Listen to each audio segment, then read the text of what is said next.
Celtic culture is widely misunderstood, with many people thinking it's simply the Celtic nations of the British Isles.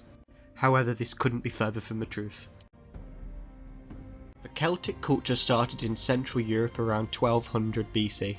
It started in what is known today as Germany and spread out. Many other nations have a huge amount of Celtic culture, with Celtic people living there, such as Poland, Italy, Austria, Switzerland, the Iberia, France and the British Isles. The Celts lacked a written language, meaning there is little understood about them, and things needed to be pieced together over time. New DNA evidence was vital in putting their story together. The first signs of Celtic culture were in the Alps. This became the Hallstatt culture in 700 BC. Around 1200 BC, the Hallstatt culture was a mining deviation of the wider Indo-European culture. The Hallstatt people were great miners. They mined and traded salt, copper and tin, becoming very wealthy. They traded these materials far south. In return, they would have gotten ivory, cloth and agricultural goods. By 800 BC they expanded wider out into Europe, building many hill forts led by independent Celtic tribes. Around this time they would have developed a clear class system. The top of their society would have been the war chieftains who would have ruled from the hill forts. Second would have been an autocracy of warrior nobles. Third would have been craftsmen and metalworkers. And the lowest would have been the 90% who would have been farmers. They would have lived in rectangular houses made out of wood and clay, suitable for the cold weather. The homes in the British Isles were more circular and built upon stone foundations. They lived in rural communities, normally atop hills surrounded by walls. They would have had a common feasting hall for the whole community to gather around. The elites of these tribes were buried in mound crypts, with their treasures such as metal and jewellery. The war chiefs were buried on war wagons and chariots. They were known for using well-made swords for use on horseback.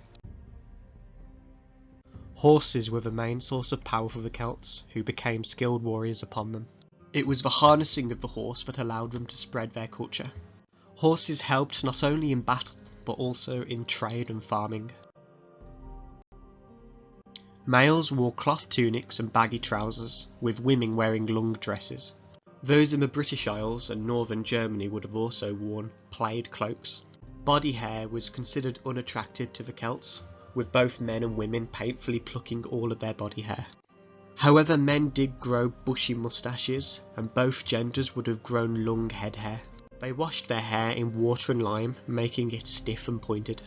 The Celtic Britons on the British Isles also tattooed and dyed their bodies in what is known today as Celtic woad. They believed this would have gave them protective magic in battle, and would not have worn this on a daily basis. This tradition may in fact have predated the Celtic culture, and something that started on its own in the British Isles. Those on the British Isles would have also had very pale skin, ginger and brown hair, long reddish eyes and freckles, as there would have been less genetic diversity on these isles. The upper classes would have worn jewellery made out of copper and bronze. This would have been in Celtic spiral patterns. Their jewellery and weapons were crafted with imagery of animals, spirals and people who have long been forgot. They were way ahead of their time in terms of gender equality, however women were still not considered equal to men. For instance, Celtic women were allowed to fight in battle. This would have been of huge benefit to the Celts, who would have been using 100% of their population instead of 50%. The Roman historian Marcus Borallis once said, "The women of the Celtic tribes are bigger and stronger than our Roman women." This is most likely due to their natures as well as their particular fondness of all things material and robust. Flaxen hair maidens of the north trained in sports and war, while our gentle ladies are content to do their womanly duties, and thus are less powerful than most young girls from Gaul and the hinterlands. They were technically equal to men. They owned property, could choose their own husbands, and could even be war leaders. The Celts also created many metal artefacts with great craftsmanship that could be found throughout the whole of Europe. It's hard to track down the true history of these artefacts, as they often swapped hands either through trade, raids or the spoils of war. The Celts had a highly structured warlike society. raiding neighbouring tribes around the years 600 to 100 BC. The main plunder from these raids would have been food and slaves. Metal artefacts and metal weapons would have also swapped hands. Although there were many Celtic tribes across the whole of the continent, they never worked together as a complete unit. As other tribes united in parts of the world, the Celts were left far behind, their trade being less competitive. Other more centralised and imperialistic tribes controlled and cut out trade routes from the Celts. They also began to subjugate nearby small Celtic tribes. These Celts were instead absorbed and integrated into other cultures over time. The Celts were only able to hold out in Gaul, where it was less competitive. Over time, the Hallstatt culture evolved into the La Tene culture around 450 BC. At this point, the Celtic La Tene culture was dominant in Central Europe, in what is known today as France, the Dutch nations, and Switzerland. Some of the La Tene tribal names still live on today. Two of these are the Belgi for Belgium, and the Parissi in Paris. The La Tene culture also slowly expanded into the British Isles and the Iberian Peninsula. The La Tene culture also started the iconic spiral Celtic artwork that we all know today. The Romans, Greeks and Germanic tribes referred to the Celts as the Gaul, meaning foreigner. Gaul, or foreigner, is also where we get the modern words Gaelic and Celtic. I'll go over this in more detail later, however it basically went from Gaul to Galli to Gaelic to Celtic. Over time, again, the Celtic La Tene culture drifted apart from each other. This can be really easily seen today in language. There was and still is no real Celtic language, however there are two main splits. The P Celtic languages in continental Europe and Great Britain, and the Q Celtic languages in Ireland and the Iberian Peninsula. This is why the Irish and Welsh cannot understand each other even though they both speak Celtic second languages. These two language groups would not have seen themselves as the same culture. There was also a big cultural divide in the continental Gauls and the island-based Britons. The Celts had many different gods, all themed around nature, however their religion was far more than just nature worship. Every Celtic tribe would have had their own gods and goddesses, themed on their surroundings and traditions. However, there were a few notable gods frequent amongst the Celtic peoples. These were Tyrannus, the god of thunder, Meponos, the god of youth, Belenus, the sun god, Canunus, the horned one, Epona, the horse god, Tortatis, the god of war, and finally Lu, the god of trade and technology. They would have been worshipped in similar ways to any other pagan religion, through sacrifice and divination. Many people believe that the Celts built Stonehenge. However, it was built at least 1,000 years before the Celtic culture ever entered the British Isles. Saying that, the Celts also used it for worship. The priests of the Celts were known as the Druids. The Druids wielded much political power, and they was the closest thing the Celts had to a unifying factor. They wore long robes and acted as peacemakers and diplomats. They also acted as teachers, healers, spiritual leaders and lawyers. Becoming a Druid was not easy and would have taken at least 20 years of strict training, and on top of that, people only lived until they was about 30 to 50 years old. The Druids are still today a big mystery, however they probably acted beyond tribal lines in a kind of ancient society. Women were also allowed to be Druids, which was unusual for the time. Human sacrifice was a key part of Celtic worship and proven, but the extent of this is not fully known. This is because it was capitalised on by the Romans, who wanted to make the Celts seem overly barbaric. So take this with a huge spoon of salt. There are 3 known versions of human sacrifice that the Celts used. These were drowning, beheading, and being burnt to death. A notable and iconic sacrifice was the Wickerman. They would build large human-like structures out of wicker. They would then place living things inside of this Wickerman and set it alight. The Druids may have in fact predated the Celtic culture and be something that started on its own in the British Isles and spread out. They were a highly uncentralised people, with many tribes acting independently and attacking one another. And they never worked together as a truly unified people. The Romans and Greeks talked a lot about the Celts, stating that they lived in Gaul, present-day France. The Greeks referred to them also as the Celtori, not only the Gaul. This is why there are two ways of saying Celtic. Some say Celtic and some say Celtic. The Celtic people get this from the Greek Celtori. I'll be exploring why some people call them Celtic later on. Celtori could have also been what the Celts called themselves, or it could have been what the Greeks called them, meaning tall ones. This is also where the myth comes from that Celts were a lot taller than other tribes, but this has proven to be false. As the Celts grew in both wealth and size, they set up massive agricultural trade routes. They owned some of the most fertile land in the world during this time. They were adept farmers, being able to cultivate fruits like grapes and having many advanced farming tools such as ploughs. Celts were highly advanced compared to their peers in 500 BC. However, these Celts were no longer an ethnic race. Instead, they were many different tribes that all adapted, appropriated, and integrated into the Celtic culture and language. Their advancements in metalworking were way ahead of their time. Even the more advanced cultures of the time learned from the Celts. They were some of the most feared warriors during their time and terrified the Latins and Greeks. For instance, the Celts once defeated an early Roman republic. They were the first people to ever manage to burn down Rome, and it wouldn't happen again for another 800 years. It took at least a generation for Rome to be able to recover from this plundering. They also regularly raided the Greeks and other neighbouring tribes. In 335 they had a run-in with Alexander the Great. They decided not to raid Greece under his rule. This changed, however, once Alexander died and Greece faced internal turmoil. The Celts pillaged their way through Greece many times. They also ended up making their way into modern-day Turkey. Here they settled a new civilization called Galatia, using funding from mercenary work in the area. This just goes to show how adept the Celts were at war, as Galatia was cut off from any other Celtic tribe. Celtic armies had highly advanced metal weapons for the time. Their warriors would have been armed with iron longswords and spears with advanced tips. They also used large oak shields that covered their entire body, and helmets with cheek guards and knobs on the top. Celtic warriors would have only worn light clothing as armour, or nothing at all. Naked Celts in battle may seem like a myth, but it's actually true.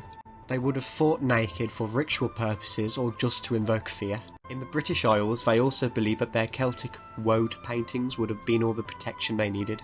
The Celts may have also invented chainmail, however this would have only been used by elite warriors. Many of the advanced weapons of the time came from the Celts and spread when they raided into Italy. The Etruscan and other Latin cultures of the time were greatly impressed by the Celtic weapons and tactics. Typical Roman style of soldier would have been greatly influenced by the Celts, such as iron knobs on helmets, large shields that covered their entire body. The Romans called these shields scutum shields. This itself derived from the Celtic word sciaf, meaning shield or shoulder. The Roman word for spear, lancia manturis, known in England as lance, and pike, derived from the Celtic language also. As the Bronze Age ended and the Iron Age started, chariots fell out of fashion. However, the Celts kept this tradition going. Celtic tactics were simple but effective. Before combat, they would roar and perform war dances while deafening their enemy with war trumpets. This was not only to invoke fear, but also to boost the morale of the Celtic armies. They would attack their enemy by using throwing spears from a distance and harassing them, while their horses would attack from the flanks. After some time of harassing the enemy and trying to split the enemy up, they would then charge in a huge mass of roaring soldiers. Over time, more centralised and imperialistic tribes subjugated nearby small Celtic tribes who were assimilated. Germanic tribes also slowly pushed out from Scandinavia, both taking and subjugating Celtic tribes. The Roman Empire would also become a power over time.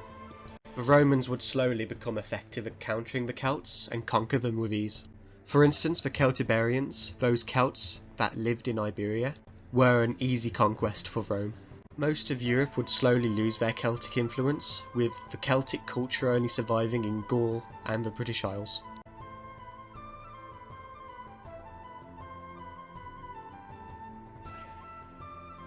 Around 58 BC, Rome, under Julius Caesar, would wage war on the Celts in Gaul. The Celts were seasoned and adept warriors, but lacked the cooperation and unity to push back against Rome. The commander of the Roman invasion, Julius Caesar, didn't want to stop there. The Celtic Britons of Britannia also aided Gaul against Rome, with many Gauls fleeing to Britannia afterwards. There may have also been marriage ties and alliances between the two lands. Julius Caesar built around 600 small transport ships and 30 galleys. This would have been a large navy for the time. He also called upon his new Celtic allies and vassals to invade the islands of the north, Britannia. The Romans called the British Isles Britannia, or the land of the Britons, which is where it got its name from. The majority of the natives here were called the Britons, and they had adopted Celtic culture generations ago. The Roman Empire was the greatest and most powerful empire of the time, but even they feared the Celts, especially the Britons of Britannia. This just goes to show how adept the Celtic warriors must have been, and how pagan their culture seemed. Julius Caesar himself once said this about the Celts. The Celts are fearless warriors because they wish to indicate this as one of their leading tenets, that souls do not become extinct, but pass on after death from one body to another. The average Roman was convinced that Britannia was a land full of brutal savages, who fought naked, used cannibalistic magic, and burnt their enemies alive. As stated before, these islands were called Britannia, or the land of the Britons, because the Britons were the majority of the natives living here. The larger of these islands would have been called Britannia Magna, meaning larger island. The people living on this island, however, would have called it Albion, meaning white, probably named after the white cliffs of Dover to the south. The word Albion can still be used today in English to refer to the island of Great Britain, or in Scots to refer to Scotland, although this doesn't make much sense as the White Cliffs of Dover aren't in Scotland. The smaller of these islands would have been called Britannia Parva. It was also referred to as Scotia, the land of the Scotti, as the Scotti were the natives here. It was also referred to as Hibernia, meaning winter. This may have been because a Greek explorer explored these islands during winter and assumed that the weather was like that at all times. This island was also referred to as Aya, named after a Celtic goddess worshipped a lot on this island, called Iru. The northern part of Britannia Magna was also referred to as Caledonia, or land of the Caledonians, as the Caledonians were the natives here. The natives of the west of Britannia Magna called themselves Cymry. This loosely translates into friend. Years later, the Anglo-Saxons referred to this land as Wal, meaning foreigner. A smaller island in between Britannia Magna and Britannia Pavna was called the Isle of Man. However, this has nothing to do with the male gender. There are two explanations on why it's referred to as the Isle of Man. The first and more common is that it's named after a Celtic god, Manannan, or it could have come from the Anglo-Saxon word meaning among the sea. The southwest of Britannia Magna would have been called Cornwall. Corn, meaning land of the Cornavi, the natives living there, and wall, meaning horn, because it looks like a horn, or wall meaning wall, which is again the Anglo-Saxon word for foreigner. There were three main tribes in Britannia, not only the Britons, but the Britons were by far the most populous. There were no clear borders, however the Britons would have mainly inhabited the south of Britannia Magna. There were many more tribes in the north, but the most populous tribe were the Picts. These northern tribes would have inhabited the north of both islands, not only what is known today as Scotland. Britannia Pavna would have mainly been inhabited by the Scotti, who would have inhabited the south of the island. The Scotti would later migrate north into Scotland, which is where Scotland gets its name. Again, there were no clear borders during this time, but the Scotti would mainly inhabit the Highlands of Scotland. Spoilers, but with the Roman invasion, the Britons would migrate north and become the Caledonians. The Caledonians inhabited the lowlands of Scotland. Because of this, the Picts were then drove upwards and mixed with the Scotti, which is why a lot of people get confused between the Scotti and the Picts. Another big thing to note is that the Britons are not the English. The English peoples are the Anglo-Saxons. and they wouldn't arrive until after Roman occupation.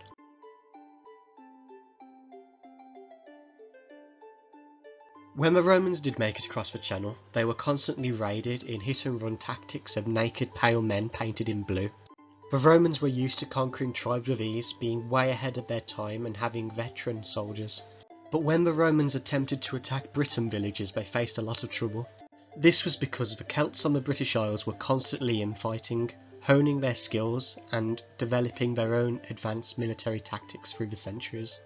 The Romans were not met by weak tribes and farming communities, but instead battle-hardened warriors with a new common enemy. The Celts created an unlikely alliance, and the Roman forces in Britannia weren't ready to face such a unified force.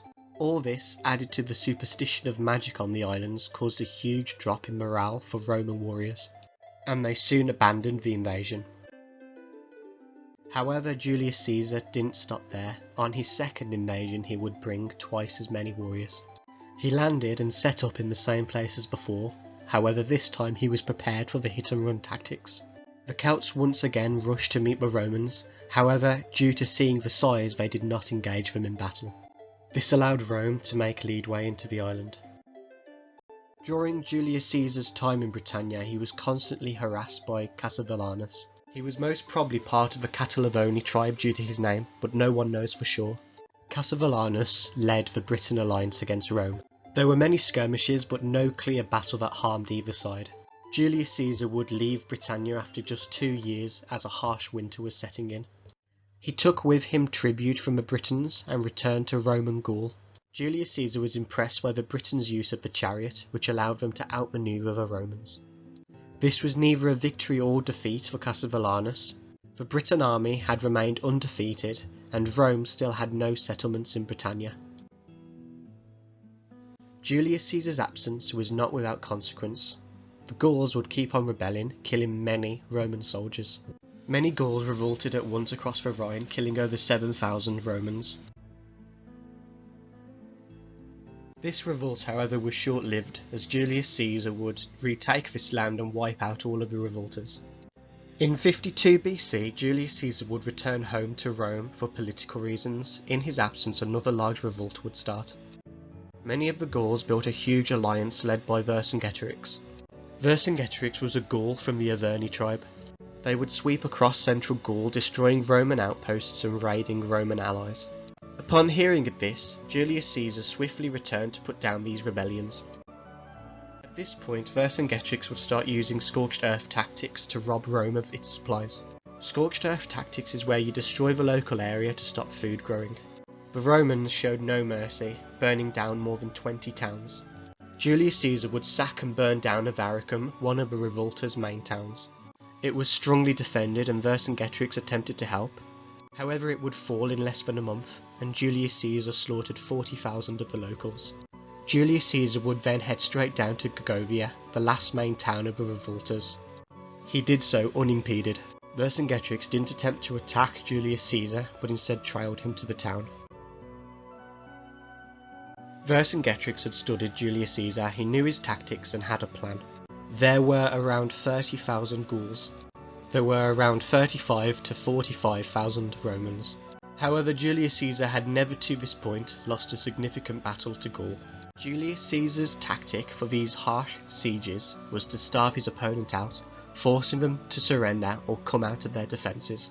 Vercingetorix had left some of his own troops on a hill to ensure that supplies could get through. This put a huge notch in Julius Caesar's plan, and he'd have to get rid of these troops. Julius Caesar was himself getting supplies from his Gaul allies. Julius Caesar ordered some of his troops to attack the hill in the cover of night and stationed 2 legions upon it.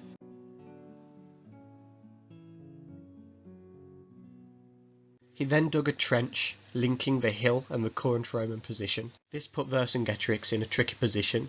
He'd have to attack or be starved out. But Vercingetorix had a plan. He bribed Julius Caesar's Gaul allies to stop sending food and instead rebel. This caused Julius Caesar to have to withdraw with many troops. This was not only to put down the rebellion, but also to rekindle his supply route. While Julius Caesar was away, his remaining troops faced many skirmishes.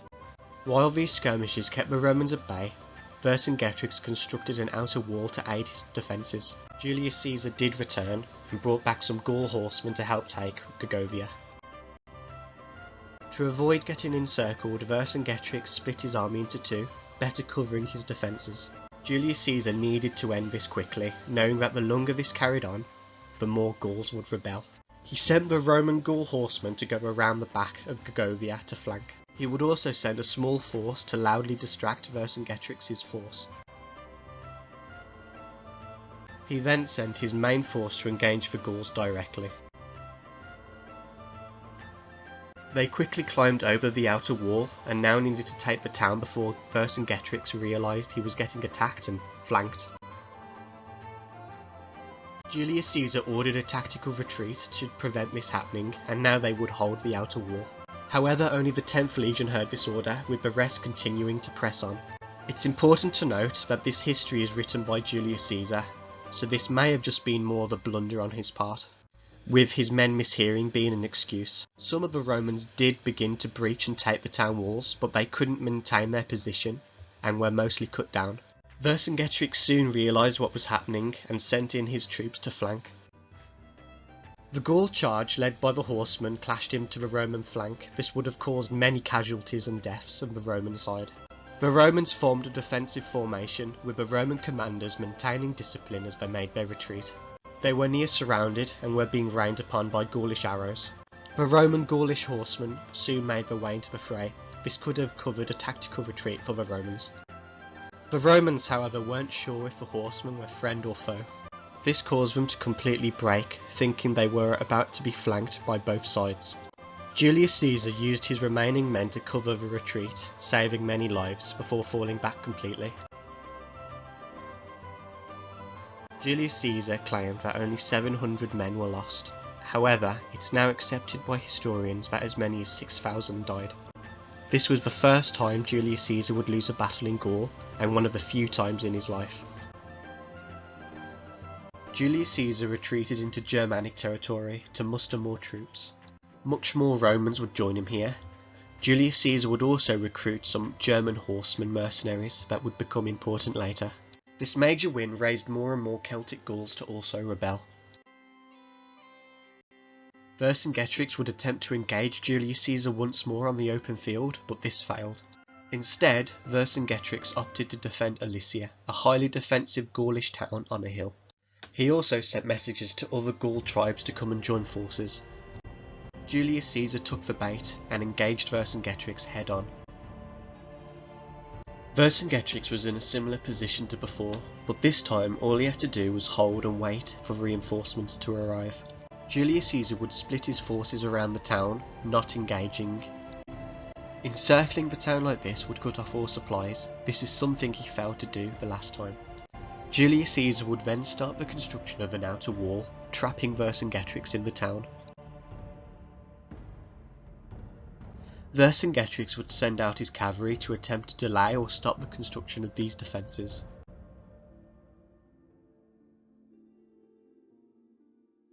However, the German cavalry Julius Caesar had recruited proved to be superior and easily pushed back and wiping out most of the Gaul cavalry.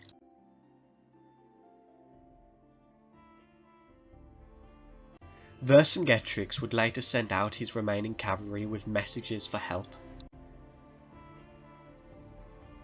It was now a waiting game. Julius Caesar would later learn of Vercingetorix's letters from traitor Gauls. But instead of Julius Caesar attacking before the Gauls arrived, or simply abandoning the siege, he opted for a more remarkable tactic. Julius Caesar ordered his men to gather food from the surrounding countryside to last 30 days, and then he would begin building another outer wall behind him.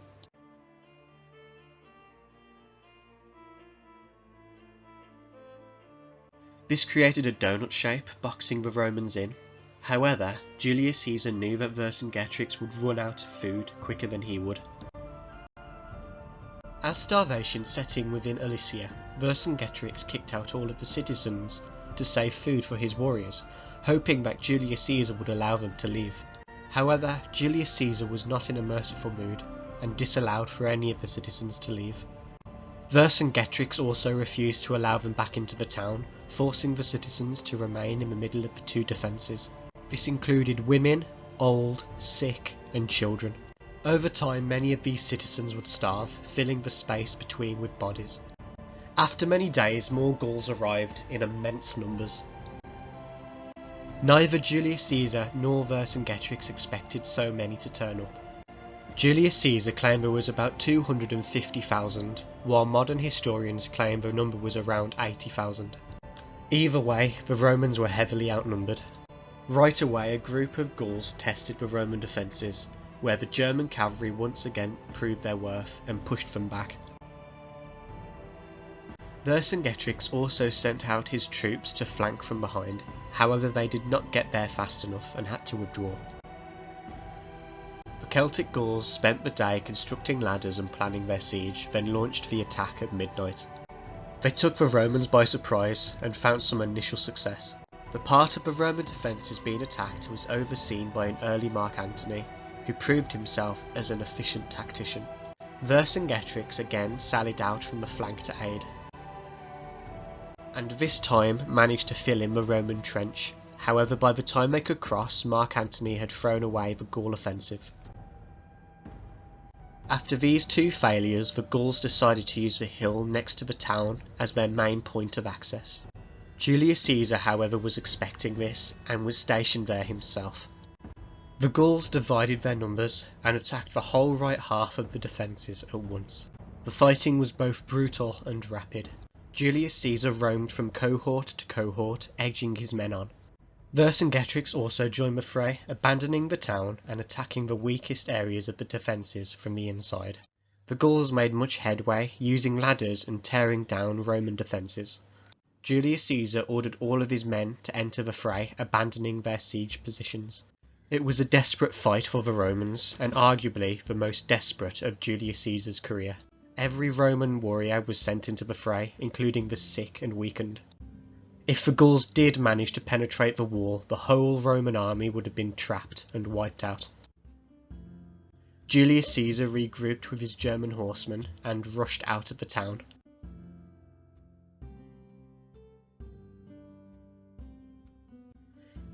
He then popped out from the top of the hill, thrashing into the flank of the main Gaul contingency.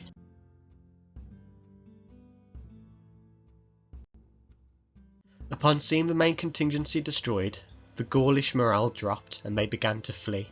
The Romans then turned to deal with Vercingetorix, who was making leeway of his own. The Romans managed to push Vercingetorix back into Alesia, where Vercingetorix surrendered. It's unknown how many Romans were killed in this battle, however estimates are around 12,000 killed and wounded. Gaul casualties were much higher, with those who surrendered captured and sold into slavery. Vercingetorix was taken alive and imprisoned until being ceremoniously strangled and beheaded 6 years later. Although the main Gaulish army was now defeated, many more were still in open rebellion. However, Rome would slowly put these rebellions down, ending in the year 51 BC. After this defeat, the last stronghold for Celtic culture was in the British Isles. It's important to note that the Celts of Britannia were also not unified. They all had their own unique subcultures and fought one another. Julius Caesar made little progress in the first visits to Britannia. However, this time he made much more progress and secured a small base of operations before again having to retreat. This base of operations, however, would again be lost when a Briton tribe attacked it. During this time there was a new Roman emperor, Claudius. Claudius wasn't too happy with this loss. He also wanted to conquer Britannia for glory and to prove that he could do what his predecessors couldn't. When the Romans did decide to invade Britannia, the generals needed to force the 40,000 strong army to cross the Channel, as they still feared this mythical land. The Romans slowly but steadily conquered the south of Great Britain, in what is known today as England. The Romans also allied with Celtic Briton tribes who helped them conquer this land. Some Celtic tribes, however, would never give in, with the Romans having to put down revolt after revolt.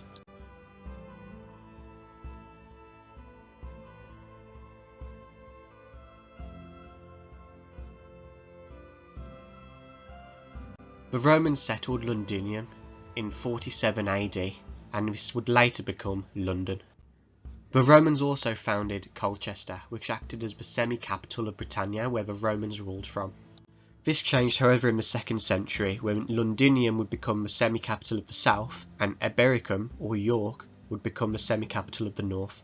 Around this time they also introduced the first currency into Britain, not only to boost trade, but also to attempt to assimilate the Celts. The Celtic Britons, now called Roman Britons, were not treated kindly by their overlords. They were seen as backwards and barbaric, and forced to pay higher taxes. Many were also sold into slavery and shipped to the continent. One of the Briton tribes who was subjugated by the Romans, not conquered, was Pragicus, king of the Iceni tribe. When Pragicus died, he left half of his land to the Roman emperor and half of his land to his daughters. However, the Romans ignored this and took all the land. Pragicus's wife Boudica protested this land grab, and in return got a flogging, and her daughters were raped. Boudica then joined forces with the other Celtic revolts against Rome, and gained much sympathy, with many warriors flocking behind her. She and her followers burnt down Colchester and many other important Roman settlements. Boudica was as brutal as the Romans, and hung, burnt and butchered many without sympathy. They burnt down many settlements, temples and monuments. Many of Londinium's citizens were slaughtered, and the buildings became rubble. The Romans picked out a field somewhere in the Midlands and waited for Boudica to attack. It's unknown exactly where this battle took place. The Romans had picked a defensive position where they couldn't be flanked. The Britons had much greater numbers and were confident of victory, having 100,000 men compared to the 10,000 Romans. Many civilians accompanied the Britons into battle, including women, children and elderly. They rode in wagons and littered the outskirts of the battle watching. The 2 motivational speeches are also known from this battle. Boudica reportedly said the following: "It is not as a woman descended from noble ancestry, but as one of the people avenging lost freedom. My scourged body, the outraged chastity of my daughters. Roman lust has gone so far that not our very persons, nor even age or virginity are left unpolluted. But heaven is on the side of the righteous and venturous. A legion which dared to fight has perished. The rest are hiding themselves in their camp or thinking anxiously of flight. They will not sustain even the din or shout of many thousands, much less the charge of our blows. If you weigh well the strength of the armies and the causes of war, you will see that in this battle you must conquer or die. This is a woman's resolve. As for men, they can live or be slaves." The Roman commander Tacitus reportedly said the following: "Ignore the racket made by these savages. There are more women than men in their ranks. They're not soldiers, they're not even properly equipped. We've beaten them before, and when they see our weapons and feel our spirit, they'll crack. Stick together. Throw the javelins and push forward, knock them down with your shields and finish them off with your swords. Forget about plunder. Just win and you'll have everything." After the Briton war dances and the motivational speeches, Boudica rode out with her chariots first and pummeled the Romans with javelins. They dealt much damage but had very little experience in fighting heavy armoured Romans.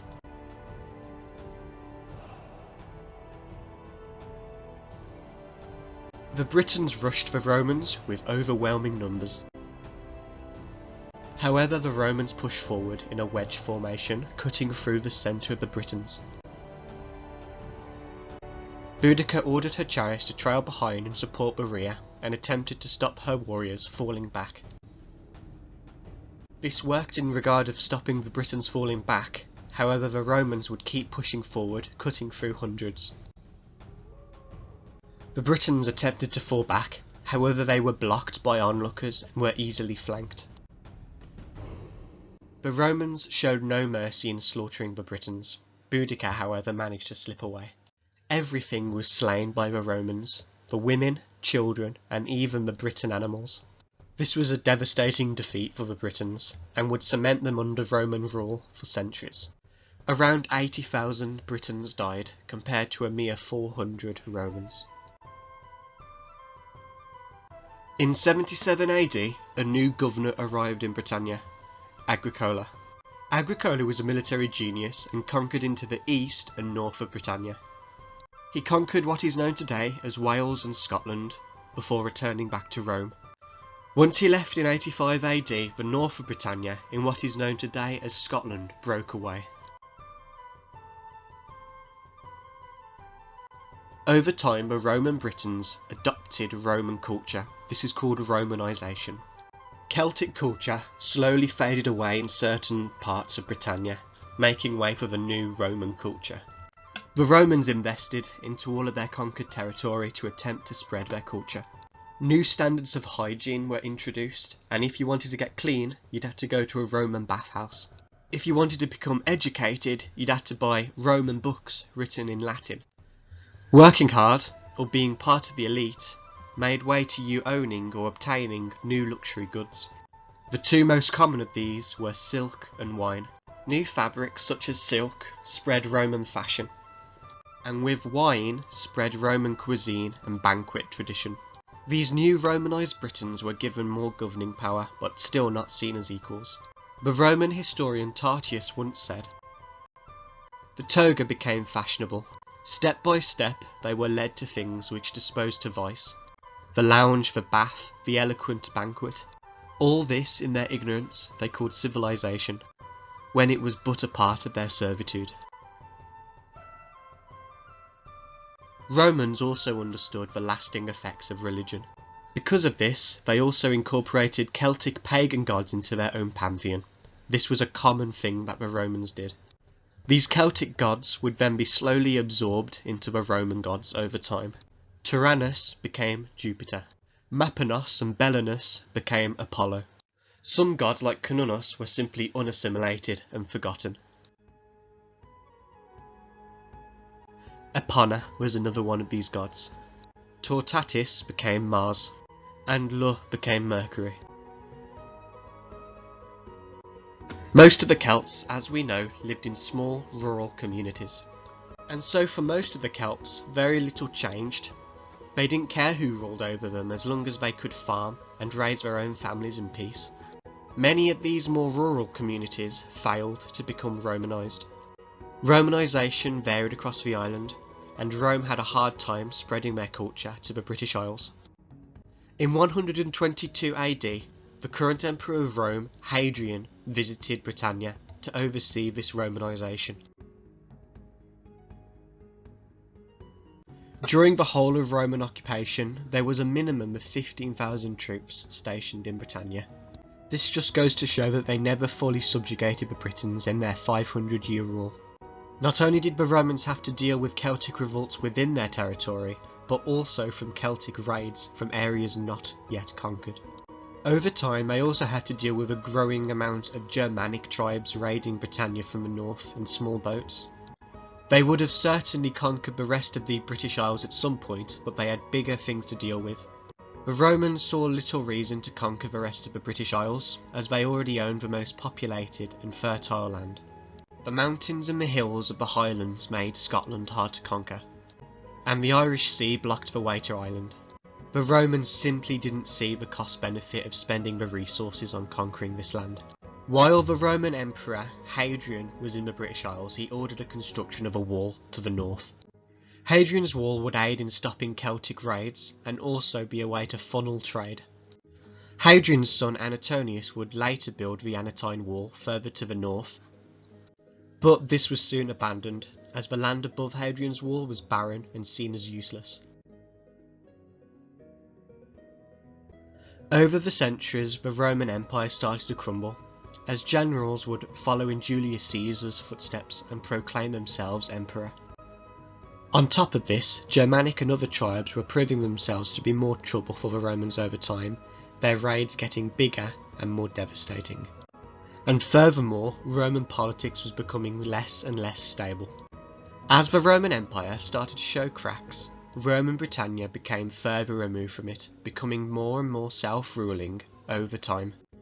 In 260 AD, Britannia split with Western Europe as part of the Gallic Empire, until being retaken in 274 AD.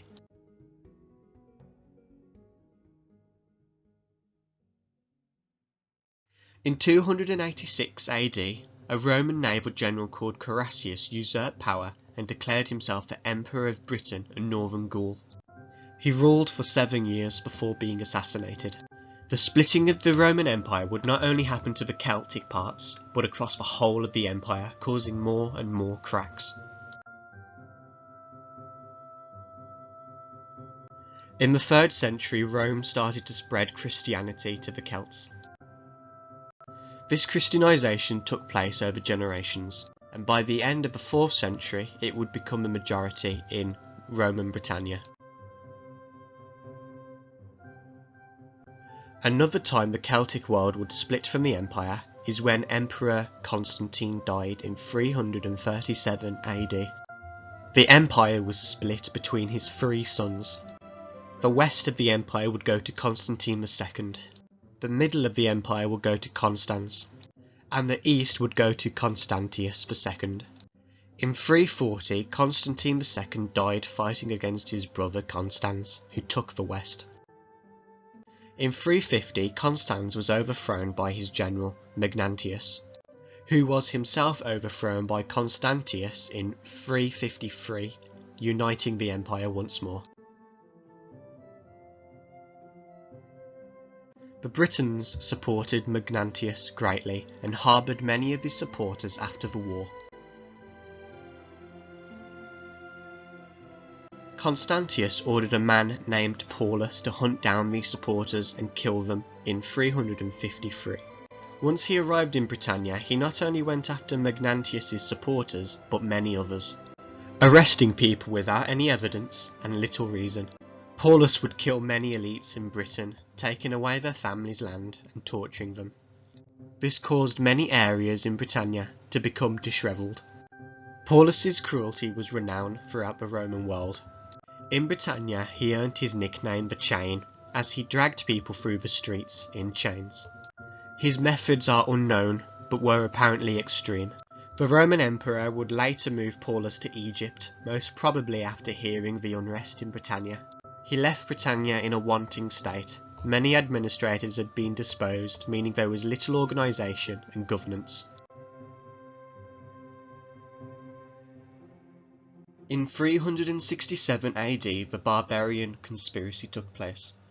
Many Celtic and Germanic tribes attacked the Roman Empire at once in a coordinated attack. Britannia was attacked by the Celtic Picts and the Attaccati to the north, and the Scotti from the west. Northern Gaul was attacked by the Germanic tribes, the Franks and the Saxons. This grand attack was eventually beaten back, but it caused much devastation. Britannia would again split from the empire in 382 AD when another Roman general claimed independence. However, this was quickly shut down within 2 years. Just after this, the Roman Empire would again split when the Emperor Theodosius died. It would split into 2, East and West. The Roman Empire would never again become united, with the East becoming the Byzantine Empire. During this time of turmoil, Germanic and Celtic tribes would have near free reign of raiding Britannia, as Rome was preoccupied with other concerns. Rome would face many usurpers and barbarian invasions during this time, and would decline greatly in power. They faced many revolts, losing their grip on Gaul, Britannia, and the Iberia, although they did remain part of the empire. The Celtic tribes allied themselves to the Germanic tribes, paying Germanic mercenaries to fight off Rome in Britannia.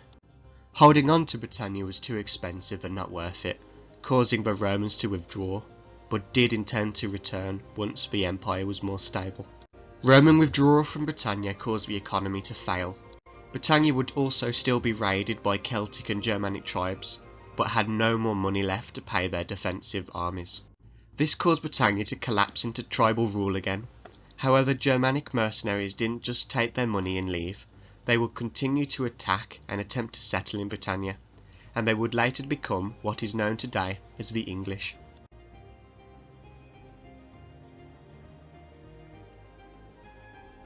The Romans left behind many grand buildings such as walls, forts and bathhouses. They also built many road networks that are still in use today. They built the first major towns and cities, in great strategic and economic locations. The Latin language was dominant, leaving behind its history and stories.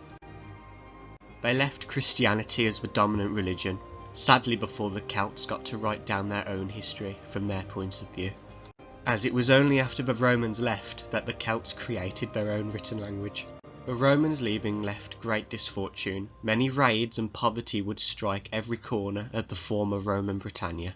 Many slums would form, using older Roman architecture and shelters. It's important to note that the Romans were not refugees, immigrants or migrants. They were conquerors. Upon Roman withdrawal from Britannia, little to no Romans stayed. 99% of them left. This is why there is no evidence of Roman or Italian DNA in the British peoples of the 1950s. I'll be exploring the Germanic tribes and the Anglo-Saxons in a future video. As stated before, the term Celtic was not widely used until the 1900s. However, the origin of the phrase goes back to the ancient era. There are now two ways to pronounce this word. How I do, Celt, with a hard C, or as some others do, Celt, with a soft C. The origin of this term comes from ancient Greece. The ancient Greeks used to refer to the Gaul as the Celtori. The Romans, as ever, like to steal Greek tradition, but change it slightly. So they stole the Greek word Celtori, but spelt it with a C. However, they still pronounced it with a hard C, Celtori. The confusion, as always, starts with the French. In the French language, this hard C changed to a soft C, Celtes. The English, in turn, got the word Celt from the French. In England, if a C is followed by a vowel, we normally pronounce it as an S, such as circus. However, English academics still preferred to use the hard C to say Celts. This is because using the hard C harboured back towards its classical roots. In the English-speaking world, it's mostly the Americans who like to believe they're Irish, not English, who confuse the matter even more, with sporting teams such as the Boston Celtics.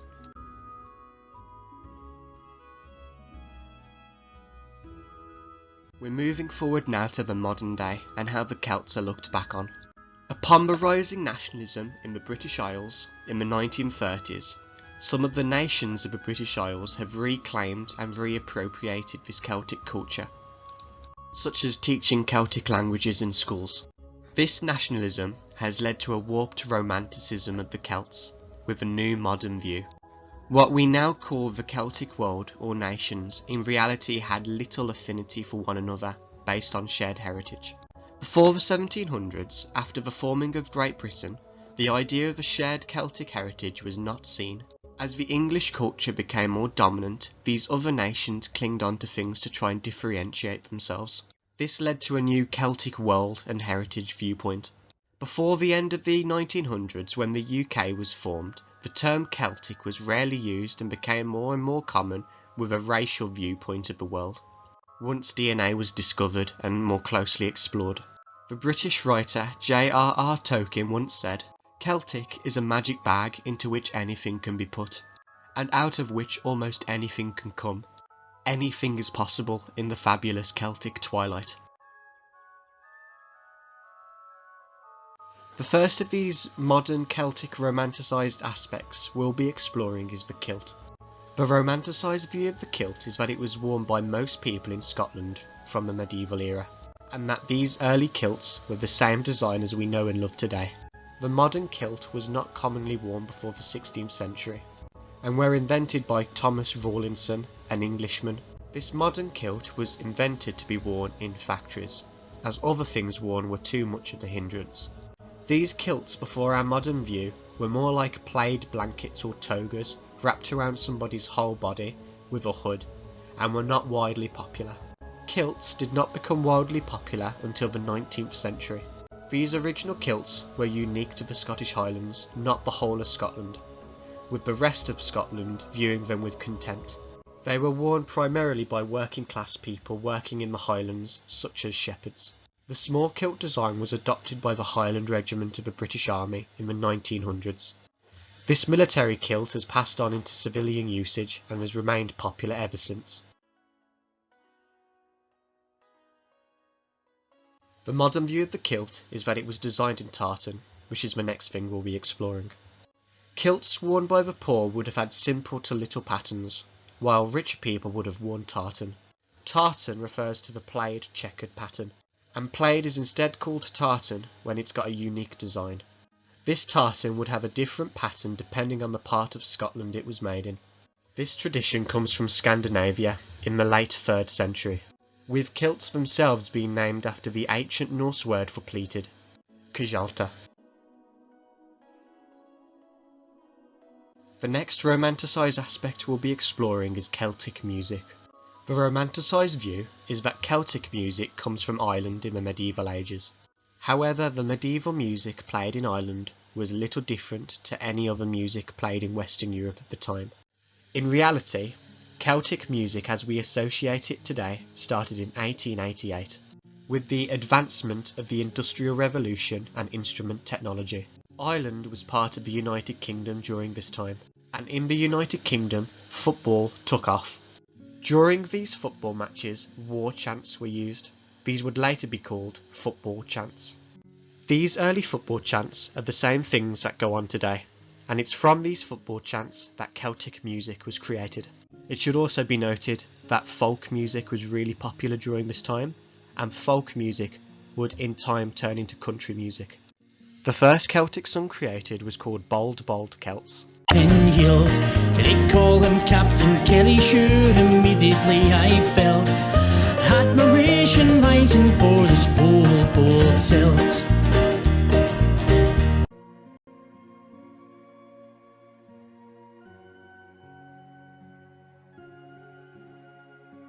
Another romanticised aspect is Irish step dancing. The romanticised view is that Irish step dancing goes back to the medieval ages and was used in Irish courts. In reality, it occurred in 1897, again while Ireland was still a part of the UK. The British Empire at the time was the most powerful nation in the world, and it had many colonies in Africa, where African step dancing made its way into the British Isles. Irish step dancing is a mix of African step dancing, English clog dancing, and Irish dance. Irish dance was a more primitive form similar to country dances, which in turn originated in England under Elizabeth I's reign and were a more reformed type of Morris dancing.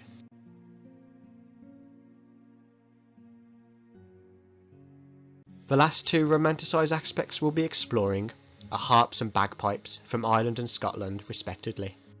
Bagpipes and harps were from the Middle East and Egypt and were brought over to the British Isles by Roman legions. The romanticised view of the harp is that they originated in Ireland and they was popular in courts in the medieval era. We now know that they did not come from Ireland, but they did in fact take off during the medieval era. Harps took off right away throughout many tribal courts. It is true, however, that the harp took off greater in Ireland, with the ruling class falling in love with them, and used harp playing as a show of prestige and power. Although these were not the Gaelic harps we know today, and they died out slowly during the late medieval era. In the 19th century, the Gaelic harp was created in Ireland, which led to a revival of harp playing in Ireland and Scotland.